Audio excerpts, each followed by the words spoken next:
Quand la mort survient, la personne peut décéder dans un autre lieu que dans l'enceinte de sa maison, comme une maison de retraite ou dans un hôpital, comme pour 90% des cas aujourd'hui. Le défunt doit être obligatoirement inhumé ou crématisé dans un délai de 6 jours après le décès, dimanche et jours fériés non compris. Le corps peut dans certains cas rester à la morgue de l'hôpital ou rester au domicile jusqu'au jour des obsèques. Il peut aussi être transporté en chambre funéraire, des pompes funèbres ou être ramené à son domicile avant le jour des obsèques. Cependant, aucune démarche ni aucun transport ne peuvent être organisés sans qu'un médecin, quel qu'il soit, ait délivré le certificat de décès. Les pompes funèbres ne peuvent agir sans ce document important. Il convient donc de prendre contact avec une entreprise de services funéraires. L'entreprise doit établir gratuitement un devis d'obsèques. Après avoir fait le choix d'une pompe funèbre, le transport est pris en charge par ces dernières et est effectué par un véhicule spécifique agréé et équipé d'un caisson réfrigérant. Avant le transport, un bracelet d'identification sera posé au poignet et le corps sera mis dans une housse blanche plastifiée. Aussi appelé transport à visage découvert, il s'effectue généralement entre le lieu de décès et la chambre funéraire ou le funérarium. Ce type de transport n'est possible que dans les 48 heures après le décès. Démarches administratives de base. Ces démarches peuvent être effectuées par l'entreprise de services funéraires, pompe funèbre mandatée par la famille. Le décès doit être déclaré dans les 24 heures à la mairie du lieu de décès, à l'aide du certificat de décès et des informations sur l'état civil du défunt. À la mairie, une fois établi l'acte de décès, demandez-en la copie en plusieurs exemplaires. Toilettes, habillage et soins de conservation. Il n'y a aucune obligation pour les familles de procéder à des soins. Cependant, d'un point de vue psychologique, ces soins sont d'une grande importance dans la mesure où ils aident les proches du défunt à faire confortablement leur deuil en accompagnant leurs proches disparus. La thanatopraxie désigne les soins effectués sur un défunt pour une meilleure conservation des corps. Elle est parfois indispensable. Elle s'effectue en utilisant l'injection d'un produit à base de formol, appelé aussi formolisation, soins somatiques ou un restaurateur. Une toilette simple peut être faite aussi avant un habillage avec les vêtements fournis par les proches. Ces soins ont pour but de permettre aux familles de se recueillir avant les obsèques. Les corps peuvent être aussi simplement conservés en cellules réfrigérées. Choisir un cercueil. En France, il est fait obligation d'utiliser un cercueil pour toute personne décédée, même pour une crémation. Ce cercueil a également obligation de posséder 4 poignées et une plaque d'identification au nom de la personne décédée. Le choix d'un capitonnage, de la couleur ou de la forme du cercueil est soumis au choix des familles ou selon les dernières volontés prévues. La chambre mortuaire est un équipement qui n'existe que dans les établissements de santé, obligatoire dans les grands hôpitaux, il est facultatif dans les cliniques ou les établissements médico-sociaux de petite dimension. La chambre mortuaire est destinée à recevoir les corps des personnes décédées dans l'établissement. Ils y reposent jusqu'à leur mise en cercueil avant d'être inhumés ou crématisés. Le séjour y est gratuit les 3 premiers jours. Il est possible de faire transporter le corps de la chambre mortuaire vers un domicile ou une chambre funéraire. La chambre funéraire est un équipement créé par une entreprise de pompes funèbres ou une régie municipale destinée à recevoir les corps des personnes décédées avant ou après mise en cercueil, sur demande de la famille, jusqu'à l'inhumation ou la crémation. Le défunt peut reposer dans un salon et recevoir la visite de ses proches et amis. Le corps peut être représenté sur une table réfrigérée ou dans son cercueil ouvert. Il peut aussi rester dans une cellule réfrigérée et n'être visible qu'au moment de la mise en cercueil. Dans la chambre funéraire, vous pouvez, si vous le désirez, diffuser de la musique et des diaporamas, des vidéos, veiller le corps 24 heures sur 24, etc. Vos photos et vos vidéos de votre proche peuvent également être diffusées sur un écran TV ou ordinateur fourni par les pompes funèbres ou apporté par vous-même. Vous pouvez également placer des photos et affaires personnelles dans le cercueil avant la fermeture. Renseignez-vous auprès d'un conseiller funéraire. Mise en bière, fermeture et transport du cercueil.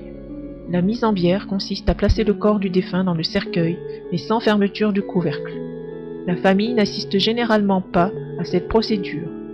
La fermeture du cercueil peut être faite au moment choisi par la famille, mais elle est généralement effectuée avant le départ pour les obsèques en présence ou non de la famille. Une pose de scellés de cire rouge est obligatoire pour tout changement de commune. Ces scellés sont apposés sur le cercueil par les officiers de police. Le transport pour les obsèques est effectué dans un véhicule corbillard agréé pour les transports des corps. 4 porteurs se chargent de la manutention du cercueil. Un maître de cérémonie peut accompagner la famille pour ses obsèques afin d'en assurer le bon déroulement.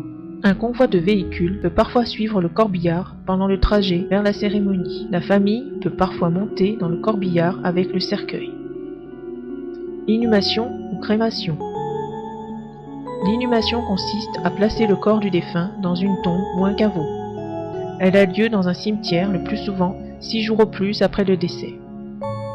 Le défunt peut être inhumé dans les cimetières suivants: celui de la commune où le défunt habitait, celui de la commune où le défunt est mort, celui où est situé le caveau de famille. La crémation est une technique funéraire visant à brûler et réduire en cendres le corps d'un être humain placé dans un cercueil. Elle est réalisée dans un crématorium. Destination des cendres et période de garde. Après la crémation, des cendres sont recueillies obligatoirement dans une urne cinéraire munie d'une plaque indiquant l'identité du défunt et le nom du crématorium. L'urne peut être gardée au crématorium pendant 1 an maximum. À l'issue de ce délai, si les proches du défunt n'ont pas pris de décision, les cendres sont dispersées dans l'espace de dispersion du cimetière de la commune du décès, ou si nécessaire, dans le site cinéraire le plus proche.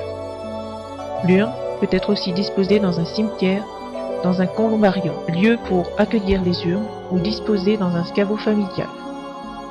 La loi numéro 2008-1350 du 19 décembre 2008, publiée au JO du 21 décembre 2008, modifie les dispositions concernant les cendres des défunts après la crémation. Les urnes ne peuvent plus être conservées par les familles au domicile. Le partage des cendres n'est plus permis non plus.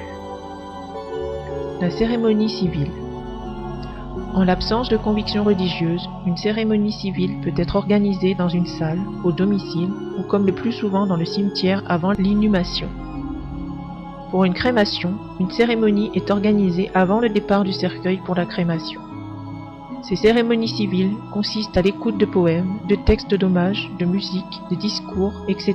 La diffusion de montages photos et vidéos sur grand écran sur la vie du défunt est aujourd'hui très souvent proposée. Cet hommage vidéo est le plus souvent accompagné de musique. 1 minute de silence, le dépôt d'une rose, un dernier passage devant le cercueil sont le plus souvent accomplis avant son ultime départ. Ces cérémonies civiles peuvent être accompagnées par un maître de cérémonie proposé par les pompes funèbres. Registres, plaques, fleurs et cartes. Les pompes funèbres qui organisent les obsèques disposent généralement, et en fonction des demandes, une table à signature où est déposé le plus souvent un registre de condoléances et une boîte pour le dépôt de cartes. Cette table peut être placée en chambre funéraire, à l'église, au cimetière ou au crématorium. Des fleurs et des plaques mortuaires fournies par les proches peuvent être déposées sur et autour du cercueil. Les cartes accompagnant les fleurs sont généralement enlevées par les pompes funèbres, numérotées et rassemblées pour être remises à la famille avec le registre de condoléances à la fin de la cérémonie. Les fleurs et plaques seront disposées sur la sépulture au cimetière après l'inhumation. Pour une crémation suivie d'une dispersion de cendres, il est recommandé de limiter le nombre de fleurs car il n'y aura pas de lieu où les déposer. Les cérémonies religieuses. Un passage par un lieu de culte est fréquent. Organisé directement avec les familles par les autorités religieuses, les pompes funèbres s'occupant généralement en lien du timing pour les différentes étapes des obsèques. Elles seront cependant présentes en permanence pour le transport, la manutention du cercueil, des fleurs et de la bonne marche de la cérémonie. Qui paie les frais d'obsèques? C'est la personne qui signe le bon de commande de l'entreprise de pompes funèbres qui s'engage à régler la facture correspondante. Il est toutefois possible à la famille de faire prendre en charge une partie des frais funéraires par le biais d'un prélèvement sur le compte bancaire du défunt en accord avec la banque. Si le défunt mutualiste bénéficiait d'une prise en charge pour les obsèques, il peut être possible de mettre en œuvre le tiers payant. Le paiement des frais d'obsèques par le biais de la succession via un notaire peut être envisagé Mais si le règlement de la succession s'avère long, l'entreprise de services funéraires pourra demander au signataire du bon de commande le paiement de la facture, indépendamment du règlement de la succession. Ce film vous a été offert par Touchant Création. Touchant Création vous permet de construire un hommage vidéo pour les cérémonies, disponible en moins de 24 heures. Rendez-vous sur le site touchant.fr. Pour plus de renseignements, adressez-vous à votre conseiller funéraire.